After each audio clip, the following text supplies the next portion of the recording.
Hi guys, and welcome to the Ace Tanker for the SP1C, or the Speerpanzer as some call it. I'm not sure if that's correct pronunciation, but yeah, this is probably one of the most requested tanks on the channel.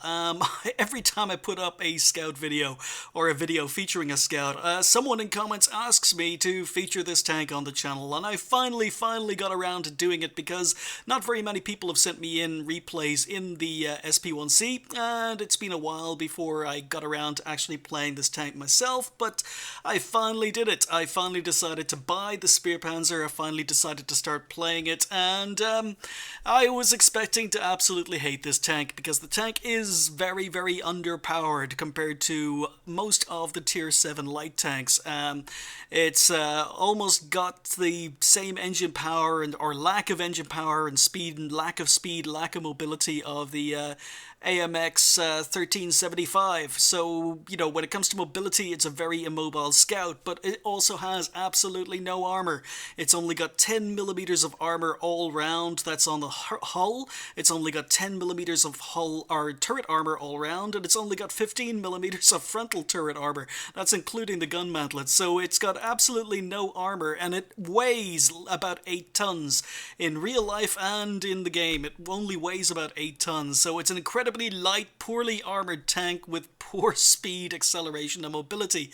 However, it does have a decent top speed of 58 kilometers an hour, but good luck reaching that. You're only going to reach that going downhill. So, you know, on paper, it's not an amazing scout. It gets 400 meters of view range, which is good, but nothing special for its tier. And yeah, a lot of people dislike this tank immensely. Now, I was expecting to dislike it, but the thing about the SP1C of the Speerpanzer is that, you know, you've got to look at its strengths, and its view range is good. It's the gun depression, it gets 10 degrees of gun depression, which is very good. I love tanks with gun depression, but the gun is what makes this tank. Now, you've got a choice between two 90mm guns on this tank. It comes with the 90mm autoloader Mechar, or it comes with a standard 90mm Mechar. Now, I prefer using the autoloader because that allows me to do 720 hit points of damage in just 6 seconds. So the tank does take about 19 seconds to reload, but you can do 720 damage in just 6 seconds, which is very good.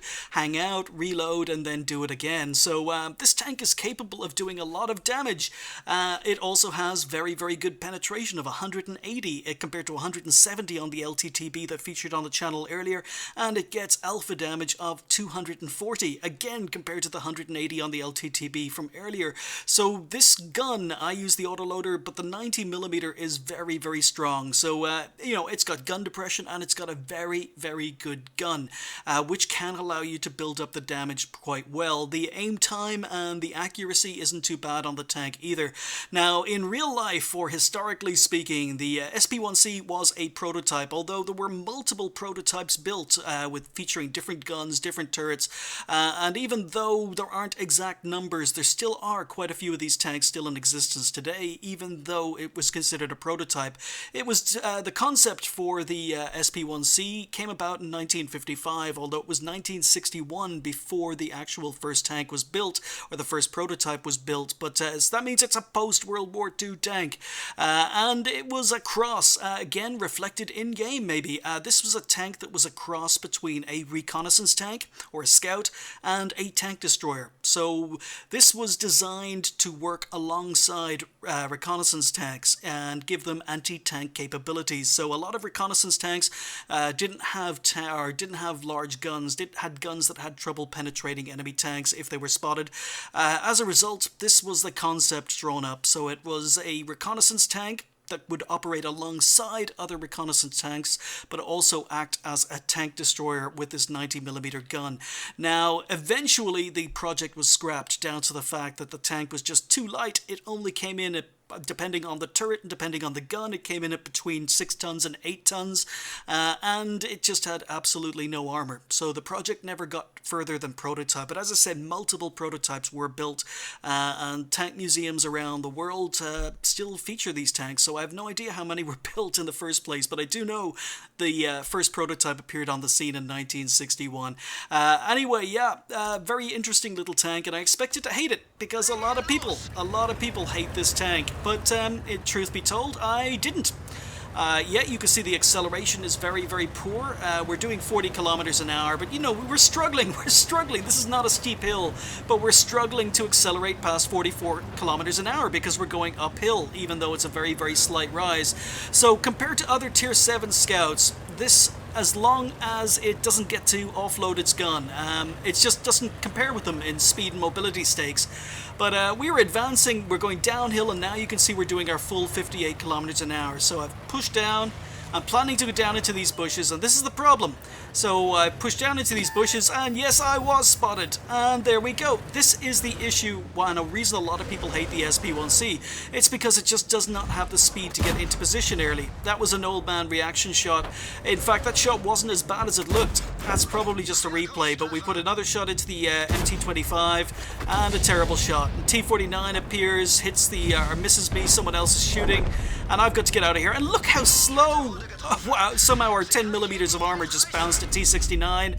Now there's a T29, there's a T30 back there, but you can see how slow this tank is, how bad it is to get out of position once you're spotted, and you really cannot active scout in this tank. This tank is all about passive scouting, but I would argue that it's a terrible passive scout because it just doesn't have the speed to get into position early in order to get into those very, very good passive spotting locations. So, I mean, it's, you can say it's a passive scout, but to be honest, I think the best way to play the SP1C is just doing what I'm about to do. We get one shot into the Pershing, miss him, but play around the outskirts of the battle and just send shots in. Look at that shot. Nothing to aim at the Centurion 7-1, and we managed to put a shot in because the penetration and the accuracy is very, very good. We sit here for about 18-19 seconds in order to reload. Something else that's really, really interesting about this tank is even though it comes with a autoloader, it is the only autoloader tank in the game that you can actually put a gun rammer on. So you can put a gun rammer on this tank in order to increase the reload time. And it's the only one in the game, I think, off the top of my head that you can do that on. But you can see the accuracy here. Put 2 quick shots into the T69 and decide to go for another reload. So capable of doing 720 hit points of damage in just 6 seconds when you're allowed to offload this gun. Now we've taken 1 hit, we're down to half health, but yeah, you've got to play around the poor speed, you've got to play around the poor maneuverability, but you've got to use its gun depression, you've got to use its alpha damage, its burst damage, and as I say, I usually end up playing this tank more like a tank destroyer, playing it more along the outskirts of the battlefield. If you don't play it like a light tank, then you don't run into problems where, as I say, speed and mobility get you into trouble and can't get you out of trouble. But look at that. I mean, nothing to aim at the 7-1. We get another shot in now. This is a Tier 7 shooting Tier 9, so we're picking up a lot of assistance, or not a lot of assistance damage, a lot of extra XP as a result of shooting higher tier tanks. So 2 shots left in the magazine. And I'm getting a little bit itchy because, you know, this Pershing is not appearing. We're not getting any shots on the Pershing. Centurion 7-1's a 1-hit. Oh, here we go. So maybe we can sneak one in. Past his turret. We'll see, aiming. This tank is just, it's awesome. As I say, the accuracy, we were able to aim just to the left of his gun mantlet. And we were able to put a shot exactly where we were aiming. So, on a reload again. Pershing's a 1-hit kill, 7-1's a 1-hit kill, but as I say, I'm getting a little bit, you know, itchy feet here because there's not a lot of hit points here and I want to put my gun into use. So we go for a blind shot in the Pershing. No idea whether or not it went in. Well, it would have, well, we know it went in if we would have killed him had it gone in, but Put a couple of blind shots in, 7-1 gets taken out. It's just a Pershing down to my left, so there's a WZ-131 down in front of me, and we're going to go down and join him. So you can see it once again, even going downhill, and we're doing 58 kilometers an hour, that it doesn't look it, it doesn't feel it. The tank just is too sluggish. We dropped down to 50 kilometers an hour driving through the water, but I've gotten spotted. There is RT in play. So we're just going to poke up and we're going to use our gun depression. So we're keeping our tank hidden, using our gun depression, staying hull down, just poking the ridge, and doing what damage we can. Now that shot in the T-30 actually did hit and did pen. So T-30's taken a lot of damage here. But we're on a reload. Now there is an enemy T-43 that was last spotted just down on the other side of this bridge, but we're almost reloaded. And I'm kind of... oh, there it is. I'm a little bit tunnel vision. T-43 has appeared. We get one shot into the T-10, one shot left for the T-43. Get one shot into the T-43, and hopefully the 131 is going to finish him off. I don't know why the 131 was asking for help. He could have just gone. He had plenty of hit points. Could have easily taken out the T-43, but instead I end up taking a hit. So we're on a reload again. Pershing gets taken out, so just one tank, two tanks left on the enemy team. There's a T-69 somewhere around here as well. RT goes down, so just one tank left on the enemy team. We're on 2,600 damage, but we actually did a lot more damage than that. And we hugged the outskirts of the battlefield. T-69, yes, aim, aim, aim, aim. Stayed on the outskirts of the battle. Unfortunately, even with the autoloader, wasn't able to get another shot into the T-69, but yep, there we go.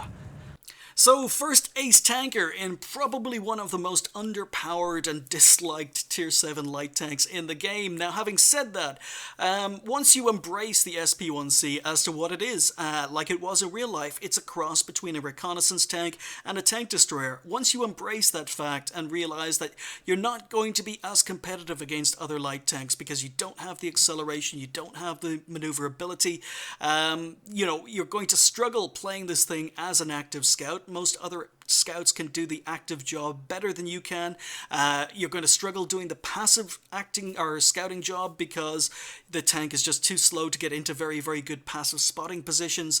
But once you embrace the fact that, as I say, it's all about the gun, it's all about the gun depression. You basically try to do maybe a little bit of scouting at the beginning of the game, and then you try and hug the outskirts of the battle and just use that amazing burst damage of 720 hit points in 6 seconds. Use that amazing penetration. The accuracy is good. The damage this tank can put out is quite high, as long as you don't throw your life away. And as I say, throwing your life away is very, very easy in this tank because it just has no armor and it just doesn't have the speed or mobility to get into position, doesn't have the speed or mobility to run away. But what it does have is it has the speed and maneuverability that will allow you to hug the outskirts of the battle, shoot in at tanks that maybe other people are spotting, which is counterintuitive to the fact that you're playing a light tank. But it's all about its gun, and it's all about its gun depression, and it's a little bit different. There's no other tank like this in World of Tanks, and I like unique tanks, and even though this Speerpanzer, the SP1C, doesn't get a lot of love, I decided to keep this tank because it's just different. So we picked up our ace, and we didn't play too many games in it, but we also picked up our first Mark of Excellence, picked up a Confederate, and finished top on XP with 1364, 3,106 damage done. So a couple of my light shots, or a couple of my blind shots went in, and we finished up with 1 kill. But yep, I don't hate this tank. I think if you try and play it like a scout, if you like playing light tanks, you're going to hate this tank because it just can't perform the light tank role. But if you play it to its strengths, use its gun depression, use its view range, then I think it can be quite good. Of course, it's very, very map dependent, and it probably is a better passive scout than it is an active scout. But as I say, even as a passive scout, it's not great because of its lack of acceleration. We fired 22 and we only managed to hit 14, but most of those shots were missed at the beginning when I took some very, very weird shots. But of the 14 shots, 13 did pen, and this is what the penetration, you get 180 millimeters of penetration on a tier 7. This is what the 90 millimeter can do, and that's what it was designed to do in real life as well. We did 3.1k damage, which I'm very, very happy with, and as you can see, surprisingly for a light tank, you know, about 2/3 of that damage was done from a distance of over 300 meters because I was hugging the outskirts of the battle. I spotted 4, even though I wasn't playing too aggressively. Damaged 7, destroyed 1, and did almost 3k assistance damage. Again, just sitting still, letting the binocs do the work. And yeah, I don't hate this tank. I think you got to play it to its strengths. So 48,000 credits earned on my premium account, and then 2000 XP overall. So yeah, it's unique, it's unusual, and even though I would rather play a lot of other tier 7 light tanks ahead of this one, I kept it because, as I say, it's unique and unusual, and there is no other tank quite like this one in the game, and it's an autoloader that actually comes with a gun rammer, which is, as far as I'm aware, the only autoloader in the game that you can put a gun rammer on. So yeah, definitely a unique tank and worth keeping in my opinion, but it is going to be a pain to play if you like playing light tanks because, as I say, you've got to embrace the fact it's not quite a light tank and can't compete with most other tier 7 or even tier 6 or tier 8 light tanks. But yeah, every tank in the game needs to fear that gun and that burst damage. But thank you guys for watching. I'll see you next time.